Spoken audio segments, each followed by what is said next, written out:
Hello and welcome back to my channel. My name is Nicole and today I am going to be talking about some books that I really enjoyed, but I'm still unhauling.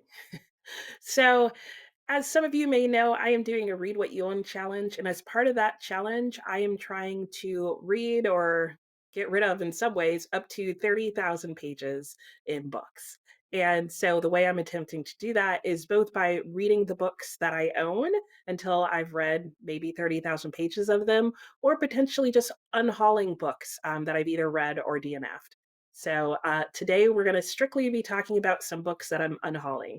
So, as I was working on making a video for some of the best books that I've ever had, which are the books that I tend to keep, I realized that I still had on my shelves some books that I really liked.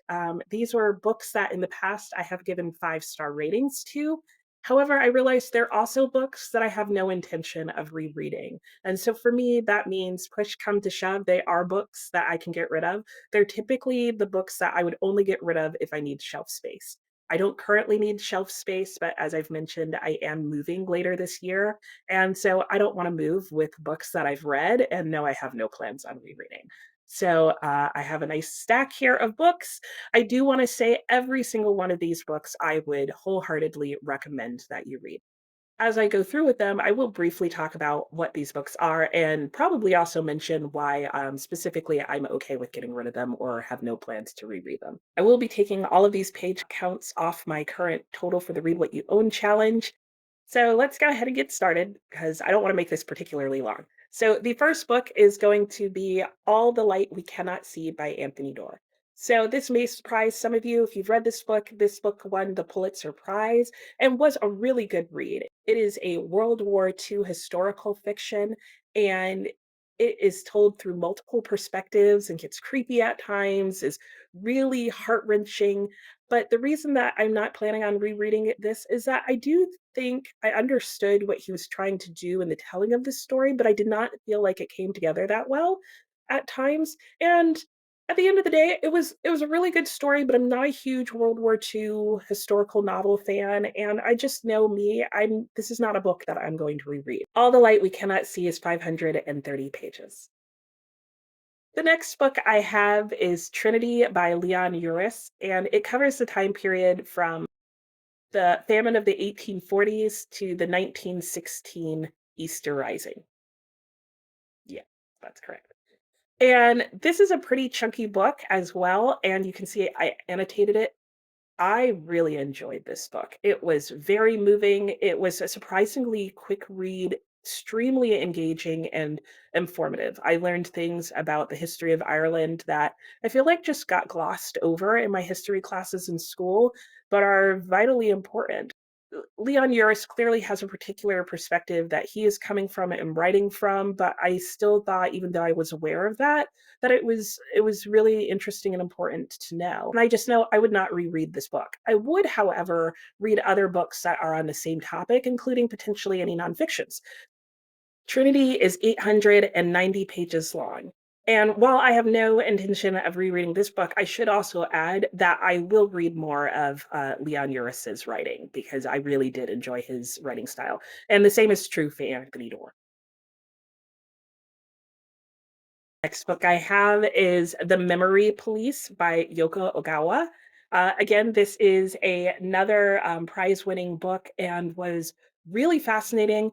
It was extremely gripping and entertaining, and I've held on to it for a while because these, like I said, are all books that I would recommend to people. So initially, I was going to hold on to them in case somebody wanted a book recommendation. I'd say, "Here, take it." So there.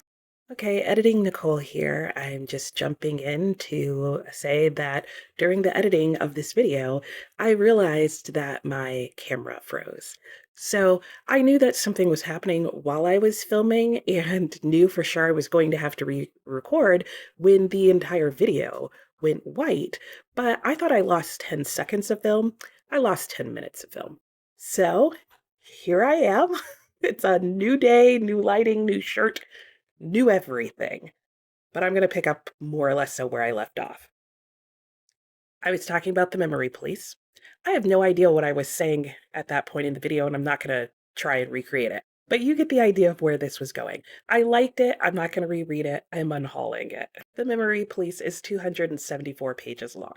So there we go. Another book that I'm unhauling is The Holy Man by Susan Trout. This is a book that I read back in high school, and I thought for sure that I would reread it at some point, and so I've held on to it, I think from high school, or maybe I sold it and rebought it at one point. I don't really remember. This is a really good story about a holy man who lives on a mountain, who has some like disciples, or basically people who are learning from him. It's just a series of different vignettes with him and the lessons that they learn, and at the very end, a little bit about his life. And it was just a very warm, cozy story. And I've had this for ages and I've never reread it and I've never had the desire to.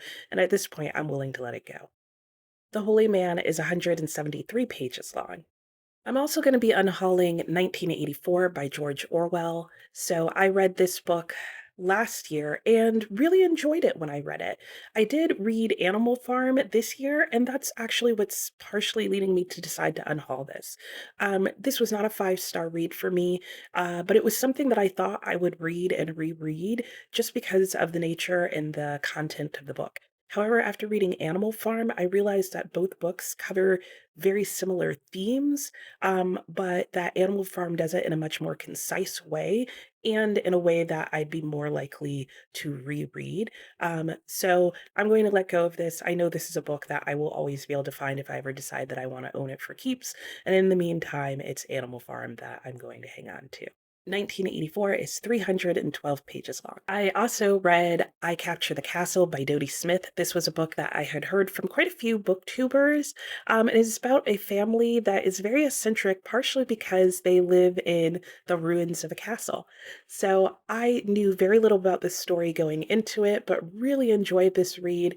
It's told sort of in an epistolary style. It's not really letters, but she's writing to her diary. You get the diary entries, you get the charm of learning about this family, but through the eyes of a young character, so maybe an unreliable narrator. And I'd say the best part of this book, amongst many things, is definitely the surprise ending. That said, I don't have any intention of rereading this book. It was a book I was holding on just to give somebody who wanted a fun read. I Capture the Castle is 343 pages long. And finally, another book with castle in the title is Lonely Castle in the Mirror. This is a book I heard a lot about before it was published in English and available in the US. That said, I was slightly disappointed when I first started reading this book because I didn't realize that it was a middle grade book or like a young adult novel, even though I was aware that the main character was in middle school. I don't know why I didn't connect those things.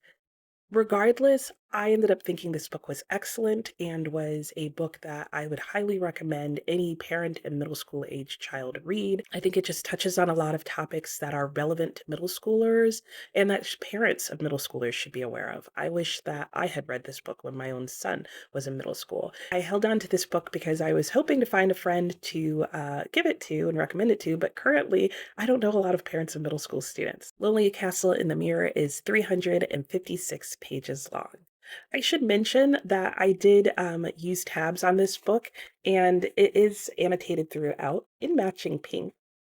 So I won't be trying to sell this book or any of the books that I've tabbed and annotated, but what I will do is I will leave them in the free book bin outside my used bookstore.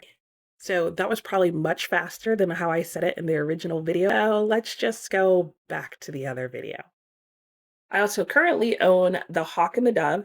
This is part of the Hawk and Dove series, and I don't remember how I came across this book. It is by Penelope Wilcock. Sorry, I know I haven't been mentioning all of the authors' names, but all the books and their authors' names will be listed in the description. The Hawk and the Dove is largely about a Benedictine abbey and the different characters there. But there's also an element of it that's a story within a story. And even though the way the story is told, you know from the start that there's going to be some moving moment in it. When that moment came, I sobbed my eyes out. It was so touching. And I really enjoyed this entire story. As short as it was, it really engaged me in a way that I wasn't expecting. And it just held me the entire time. So I would really recommend this, but I have no intention of rereading this book. And I am not a series person, so I definitely have no intention of continuing this series. The Hawk and the Dove is 171 pages long. Okay, just 2 books left, and the next one is The Night Circus by Erin Morgenstern. I had heard a lot of good things about this book. I felt like it was really hyped, and I was worried it wasn't gonna live up to the hype. It did. This was a five-star read for me. The atmosphere, the circus that doesn't have any animals, so if you don't like circus books because of the animals, this one is all people and all just events and stuff. It's heavily on the like magical realism side, slash magic, slash you don't really know what's going on any more than some of the characters totally understand what's going on. And it features two characters, a male and a female. There's a bit of like romance and tension in their lives going on. Is there going to be a romance? There were just a lot of good things in this book. And I would really, really recommend that you pick this up, especially if you like magical realism and some romance. I would not say this is a fantasy romance by any means. I don't feel like it's the same type of thing. The Night Circus is 516 pages long. And the last book I will be unhauling right now is The Glass Castle by Jeannette Walls. This is a hard story to read. If you liked the book Educated, you will probably like The Glass Castle. It is very, very similar in feel, where you have a very young girl at the start and a woman, Jeanette Walls, who is recounting her life growing up in a very eccentric, poor family. But unlike Educated, which takes place in the Southwest, The Glass Castle actually starts, I believe, in the Southwest. But by and large, quite a bit of her life takes place, I believe, in Appalachia, or it might have been, yeah, I think it's Appalachia. And she just goes through all the issues that she has coming to age and figuring out life with her parents and particularly her father, who, while he loves her and she loves him, like her parents basically are just parents that don't know how to care for others. Um, so there is not necessarily physical abuse in this book, but I would say if child neglect is something that you have trouble reading about, this is probably not the book for you. The Glass Castle is 288 pages long. So that is it. These are all the books that I will be unhauling. And if I was more of a rereader, I probably would hold on to all of these books. But I'm not. For me to reread a book, there really has to be a theme or multiple themes in the book that I want to really dive into over and over and over again. Or it needs to be a book that's in translation that I am trying and has multiple translators that I'm trying to find my favorite translation of. That does not apply to any of these books, so they will all be unhauled.